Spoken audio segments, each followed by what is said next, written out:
Hi, hello, welcome back to my channel. Today I'm going to give you all book recommendations based off of my seasonal colors.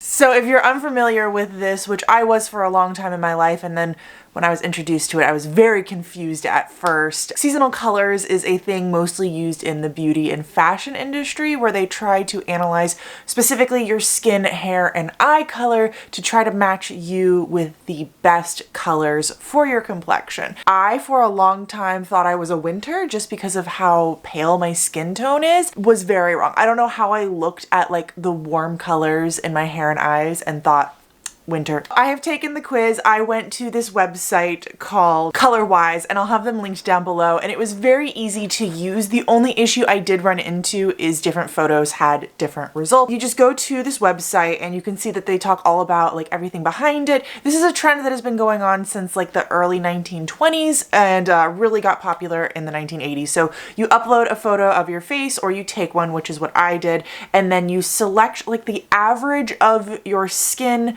hair, and eyes, and I found out very quickly that my hair and eyes are almost exactly the same hue. Real fun. So I got that I am a soft autumn. I ended up taking the quiz 5 times. I got soft autumn 3 times. I got warm autumn once. One time I got classic summer, which I knew was really wrong, and I knew I'd just taken the photo in like horrible lighting. If you want to take it, just get some good lighting, maybe try it a few different times, maybe try changing the clothes that you're wearing because that will differ like all of your results. I then went and searched some color palettes. So this is the color palette that the website gave me, calling me a soft autumn palette. It has like a lot of very muted colors just for fun, so I don't totally care what it says, but I should definitely be wearing more browns and oranges, and I don't think I wear many browns and oranges at all. So I felt like this color palette was really limiting. So of course I went to Pinterest and found this color palette, which I really actually liked because it had suggestions in each and every color. So I basically should be sticking with reds and pinks, some golds and browns, and then it gives me a lot of options for greens and blues as well, which is generally what I wear: greens, blues, grays, and blacks. I am gonna go through my books and I'm going to make you guys some recommendations based off of some of these colors. Hopefully I'll be able to find anything. I feel like fantasy, you're either going to get a lot of like black or white or gray covers with like a hint of color, and usually the hint of color I feel like is really saturated. First up, okay, I'm looking at the color palette here. I'm really tempted to go for one of the blues because I feel like blue is going to be easier. I'm trying to pick a color and then find a book and not vice versa, but I might have to switch it up eventually. So I'll go for a blue later. Let's go with, I'm kind of looking at this like mauvey pink color. Let's see if I can find anything. Oh, The Storm of Echoes, technically the only book on this shelf I haven't read. That's great. That's really helpful for me. Ooh, okay. The front of the book is not, but the side of the book is actually very close. I know on screen it's going to change slightly, but it's very similar. This is just like slightly darker, but it's the same hue, so I will take it. So The Bone Season is a book by Samantha Shannon. It is an adult dystopian book, so if you're into dystopians, I do highly recommend this one. I'm actually trying to make my way through the second one right now, and I'm really struggling, to be honest, because this book kind of does have like 2 settings, and the first setting I didn't really enjoy in this book, and then the second setting I was absolutely in love with. So the second book takes place in the first setting. This book is about a young girl named Paige. I believe she's like in her early 20s, and she is a clairvoyant, which in this world means that she has some type of ability to control like some type of supernatural ghosts or something like that, and they are outlawed. And so Paige is working with a street gang and has made a pretty decent like life for herself, and one day, in order to escape a sticky situation, she is found out to be a clairvoyant and she is taken to a prison where she must serve for her crimes. And it has a really good mix of like teacher-student relationship, dystopian settings, paranormal events. I really enjoyed it, and I did rate it 5 out of 5 stars, and I'm hoping one day I can finish the Mime Order. Let's pick another color now really quickly. I'm kind of tempted to pick an orange, but just from my memory of turning around 2 seconds ago, I know orange is going to be hard to find. I've been wanting to do the blue, so let's do the blue. There's like a rustic blue kind of near the bottom right. I'm gonna try to find it. Okay, so that's not right because it's like a blue-green. I could smudge it and pick that book. But oh my god, I'm just now realizing how many books I keep on my shelf that I didn't like because I technically DNF'd that book. And I only DNF'd it because I was in a weird mood. So I've plans to go back to it one day. I could take one of Michael J. Sullivan's books. That would possibly work. Our Last Echoes is a little off. I feel like Words of Radiance is really close too, and then you pull the book out and the front's completely different from the spine. Okay, so they're slightly different once again, but I feel like the hue is the right hue and it's just like a lighter shade. So House of Always is the 4th book in Jen Leon's Chorus of Dragons series, and in this series we are following a young man named Kieran. This is an adult high epic fantasy. I have read all 5 books. All 5 are out. It is a finished series. I really enjoyed book 1, 2, and 4, which is this one. I did not like book 3 and 5. 5 was okay. 3 infuriated me. But I really liked this one because this one brought back a lot of our characters from the first book that we lost touch with, who were some of my favorites. And I feel like this one, if you go into it expecting just a fun ride, that's kind of what you're gonna get. The story is being told in 2 POVs. And so, oh, this is so hard to explain because each book is told slightly differently, but they're all told in a similar, like, historic manner. So there's usually 2 to 3 POVs in every single book. POVs are usually at different points in the timeline, and then they kind of come together and they build up this grand story, but the entire story is actually like a journaling of events from one specific character who's not Kieran to a different character. So like each book has footnotes and has little sections at the beginning where they're like, oh, Your Majesty, here's why I'm writing to you about the events of this story. And overall, we're following Kieran as he is trying to bring justice and save his people. But in book 1, he is just like an orphan boy on the streets. At the other POV, he is a slave being sold to this assassin brotherhood. I'm going to attempt one of the oranges. So I really want to pick that dark orange. I think it's so pretty. I haven't read Age of Empire. Wow, I say all the time that I've read all the books on these shelves and I haven't. Oh, I could do Iron Widow. That's really close. I could do Warbreaker, but I know the cover of Warbreaker is not orangey. Could do the Blood Mirror, but I don't really remember what that book is about. I remember what the first few in the series are about, but not the 4th one. Song Rising I haven't read. Wow. I'm pathetic. I literally said, I've read all of these books, and I just turned around and I've named like 10 that I haven't read. And for this, we're going to be talking about Iron Widow, which this is the color I'm looking at, and it's actually very, very, it's right there. But it is a YA sci-fi, and it is very queer. There's a polyamorous relationship in here, and that was really enjoyable to read. Iron Widow is about a young girl who lives in this world where men and women are both soldiers, but they fight in these giant mecha beings, and every single time they go, almost every single time they go, the woman dies and the man survives.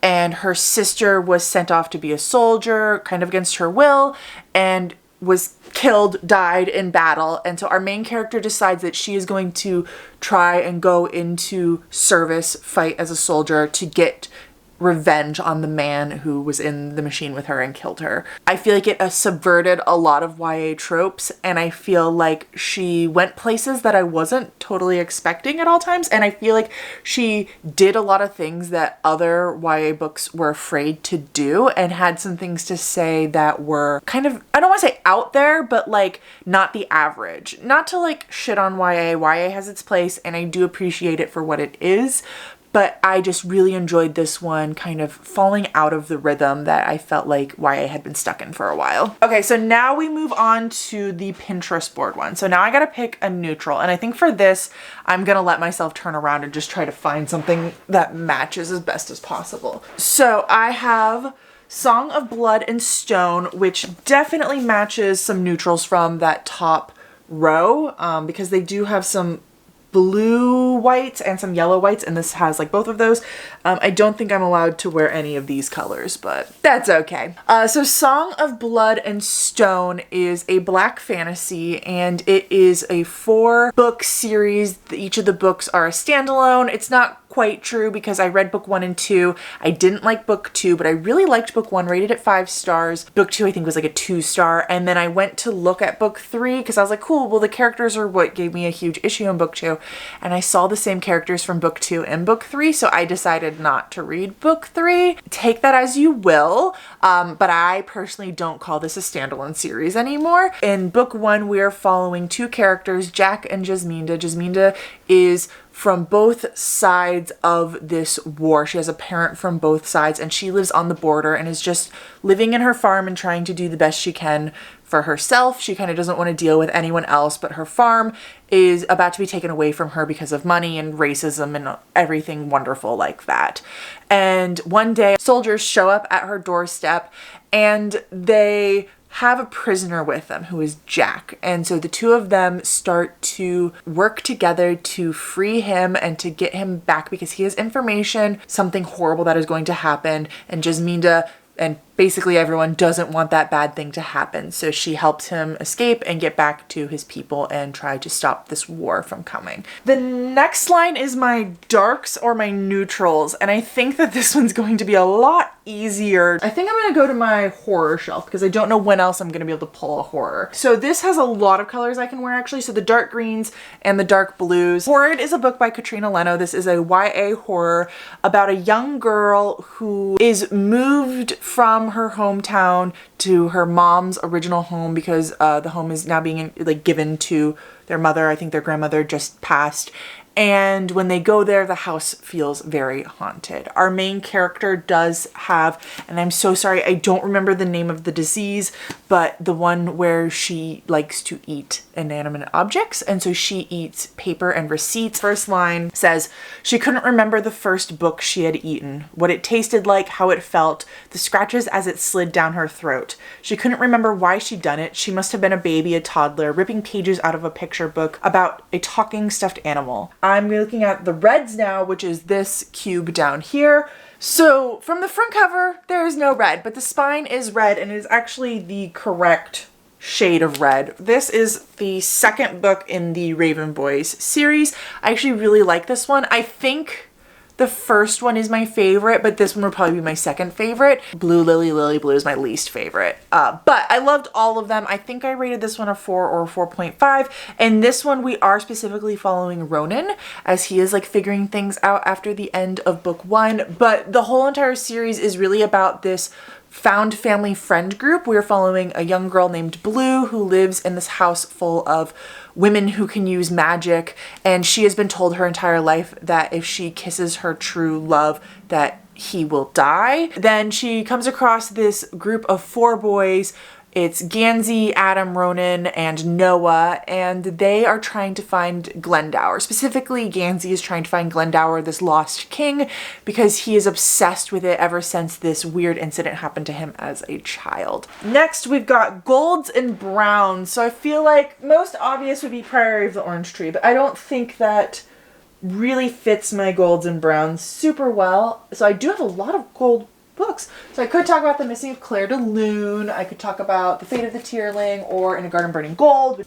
Brazinger would work really well. Well, that took way too long. I have way too many yellow and brown books, and that's the problem is like I want to talk about all of them, but I'm trying to find one that I feel like I don't hear talked about a lot / I'm absolutely obsessed with, and that is The Queen of the Tierling. So it does fit the yellows up here, but also there are lots of browns, which apparently I'm allowed to wear lots of browns. The Queen of the Tierling is one of my favorite books of all time. If you were around last year when I was doing my weekly reading vlogs and you saw when I marathoned this series, you know that I was obsessed with it and that I will basically read anything Erica Johansson writes because I have read everything she's written, except she has like one short story that I can't find. We're following a young woman named Kelsey. She has been raised in isolation her whole entire life so that when she turns 19, she can come back and take the throne. So we start off in this book when she turns 19 and she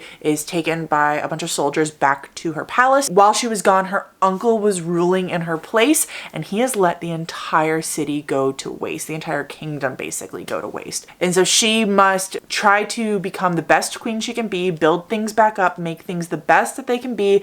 And there's also this enemy queen like across the water who, it's definitely talking about like British, Scottish, Irish. There's some symbolism there, but this red queen across the way who has amazing magic and is coming to attack the people and fight them and try to take over Kelsey's land. So that's it. There are a bunch of recommendations for books that I own and love and have read that match my skin tone. Let me know down below if you know what your season is, because it took me forever to find mine. But I hope you're having a good time. I hope you're doing okay, and I hope to see you again very shortly. I don't remember how my outro goes, but until next time, I'll talk to you in the comments. Bye!